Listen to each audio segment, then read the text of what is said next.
Good afternoon, everyone. Welcome back to the show. We're here for our final segment of the show. And if you're watching us on social media, you might look back to find the video that I had with Julia just a moment ago talking about building your college list, something that's great for juniors. There were some tips in there even for freshmen and sophomores in thinking about where they'd like to apply. But now we're going to shift gears and talk a little bit about the college finance piece of the puzzle. And so joining me for this part of the conversation is going to be Alex Gonzalez, one of our college finance experts here at College Coach. Hey, Alex, how's it going?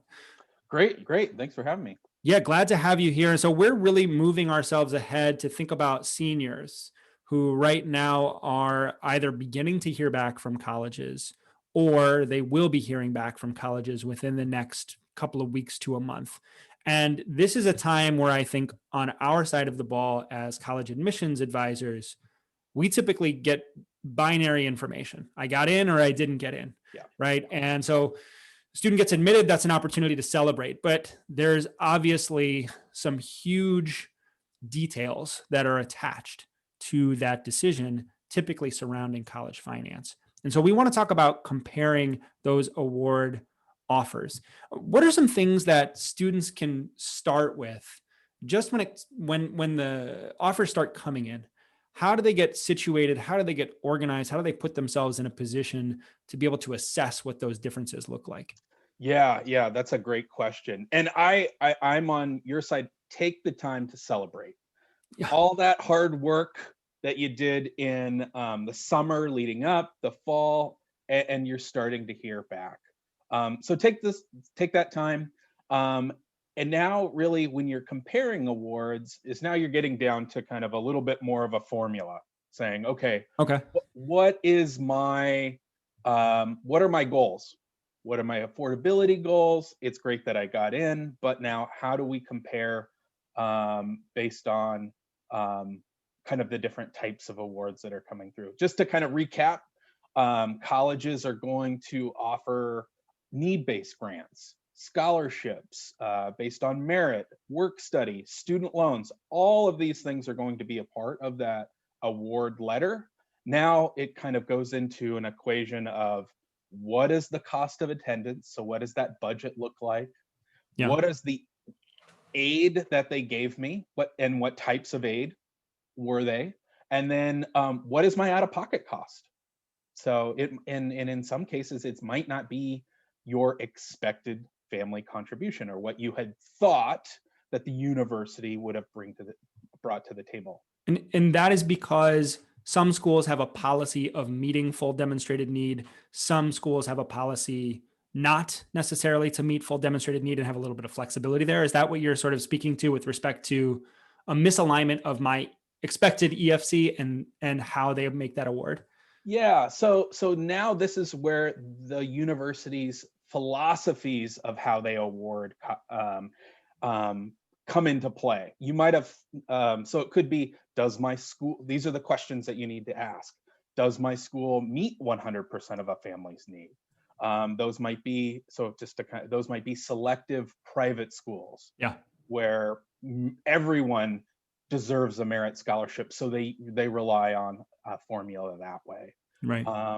Other private schools might offer merit scholarships to attract you, and so where did they fit on your college list? You know, were they challenging schools? Were they target? Were they no problem schools where that could fluctuate your award? Mm-hmm. And then your residency. Are these schools public universities? Are they in your state? Are they out of state? Do they have a recruitment strategy to bring students in? Is it by major? Is it by location? So there's a lot of things that go into that. And so when you're reading these awards and comparing those awards, it's really important that you're aware of that as well. Is it, you've seen a lot more Yeah. aid offers than I have, award letters. There's a lot of detail in there. It occurs to me that probably there might be some combination of the things that you mentioned. There might be loans, there might be work study, maybe there's a grant. Sometimes there isn't a grant. There's lots of different possible combinations. When you're looking at that award letter, is there a bottom line number that every letter comes to that says, here's your out-of-pocket cost? Or do you have to read into the details a little bit more in depth to unpack sort of what all of those numbers are feeding towards? Yeah, so that's a great question. So there isn't really a standard of how award Great. letters are presented. That sounds awesome. Yeah. Yeah. However, there's some tips to kind of look through that. One is that best practices universities are going to try to give you what gift aid looks like. So that's the Okay. free money. That's the money you don't have to pay back. Sweet. Then they'll call the next kind of layer or section self-help aid. So those would be work study. You have to work to earn that money, or student loans are included in that. And so those could be broken up into a couple of different types of loans. That's money that you take, you pay back later on. Oftentimes they will, best practices, yes, that scenario of your out-of-pocket cost, or they might call it the net price, might be listed. Okay. In some cases, though, some universities do incorporate that into a plus loan. So you will see a zero balance on your spreadsheet, Yeah. but the plus loan might be a large number, like 30,000 or 50,000. That's something that you're eligible for, but really that's a bigger student loan, and that's coming from the parent side. Understood. So you've got to read into these details, really take a look at the fine print. I think Julia was saying in our last segment, this is a big purchase. It is a big purchase, and there could be many strings attached that are connected to all of these different loans. Really, that gift aid is the one thing, maybe the work study as well, where it's like you just take this, this will contribute. The other stuff, you have to think about the long-term effects of accepting those awards. Correct. And think about it in a 4-year budget. So Okay. oftentimes families get, this is kind of the hopeful, where hope and reality come into play. They go, Uh-huh. oh, well, they told me that I could apply for additional scholarships later in my year, or late, my sophomore and junior year, based on major. Well, those are opportunities, but they are not guarantees. And Right. so this is something that's in front of you that is a guarantee. You know what that budget is going to look like for the 4 years. Let's talk a little bit about some fluctuations. And this is something that has occurred to me as I've had conversations with a few families, especially given two things, right? So the change to the prior year formula in terms of determining eligibility for aid, plus the effects of COVID last year and the potential disruption to family finances in some form or another. So what happens when you're looking at prior year tax returns to determine your aid eligibility, but something happened in the prior year that has really disrupted your family income, especially? Yeah, yeah. And do know that that formula that you're talking about, the FAFSA and the CSS profile, they are only formulas. They are a form. Okay. So they can only ask for the circumstances which they're asking for. However, the university does have the ability to review your current circumstances. So this is called a professional judgment, or they might have special circumstance forms that are available. So these could be, for instance, these could be loss of wages. 2020 was a very different year. The effects of 2020 moving forward could be affected. So families could have had job loss, loss in wages. They might have had an inflated financial aid package because of a loss of job and a severance package. So that could Yeah. be something that you go back to and say, hey, this isn't something that's consistent. From a financial aid perspective, we're trying to get a glimpse into what your family's financial history has been. We can't ask for everything, but this is an opportunity to present that information and potentially, hopefully, adjust the award that best reflects your current family situation.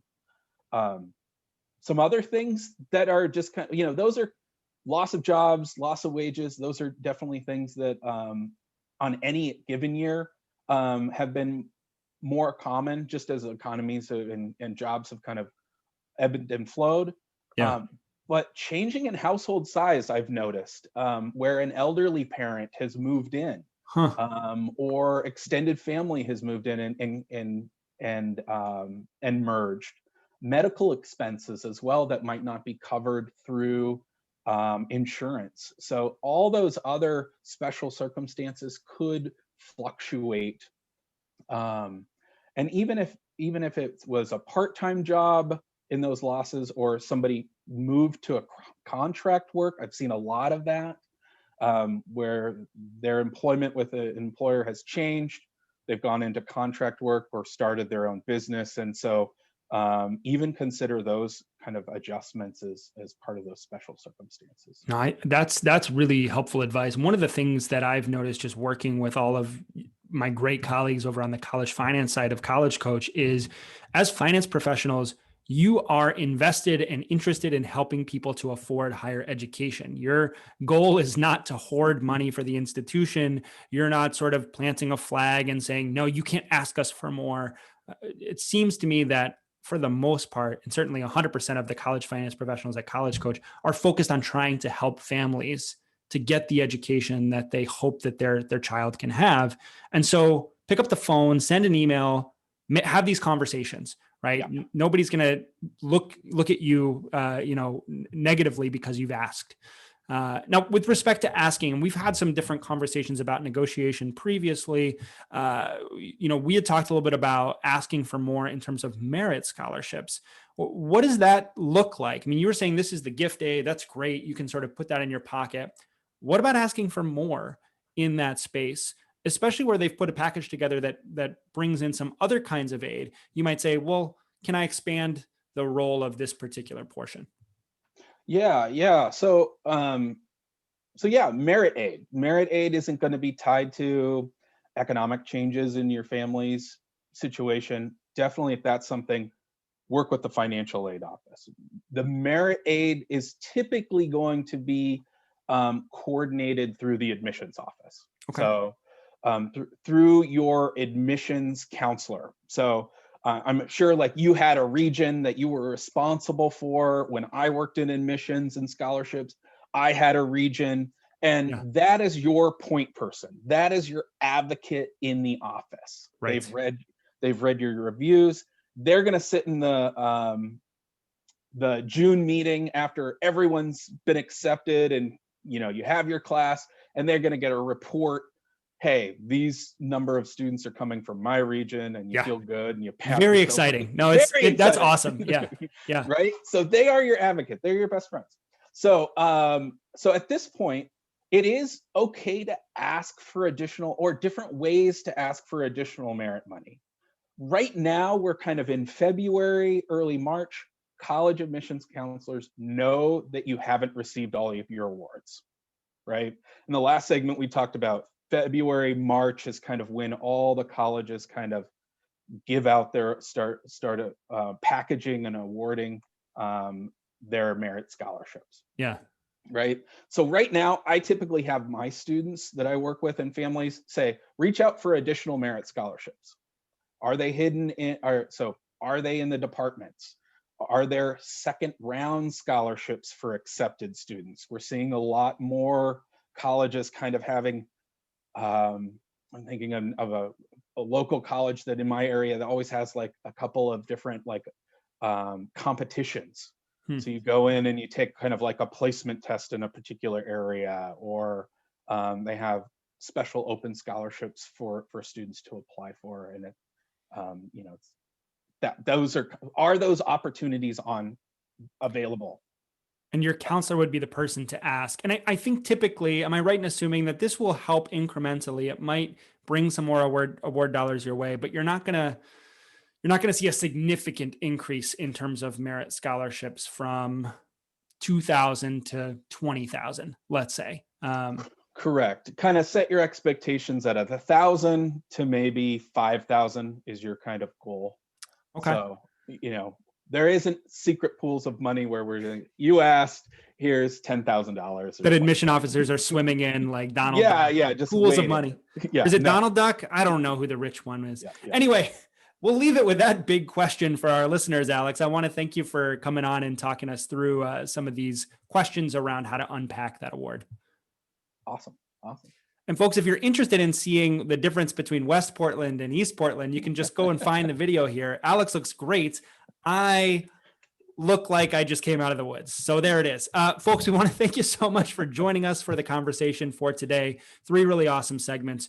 Please join us next week. We have the Vice President of Enrollment from Whittier College is coming on to talk about their new Racial Justice and Equity Action Plan. And we have 2 segments focused on veterans who are interested in applying to college and getting scholarships. So some really cool stuff next week. We'll look forward to having you here. Until then, have a great end to February.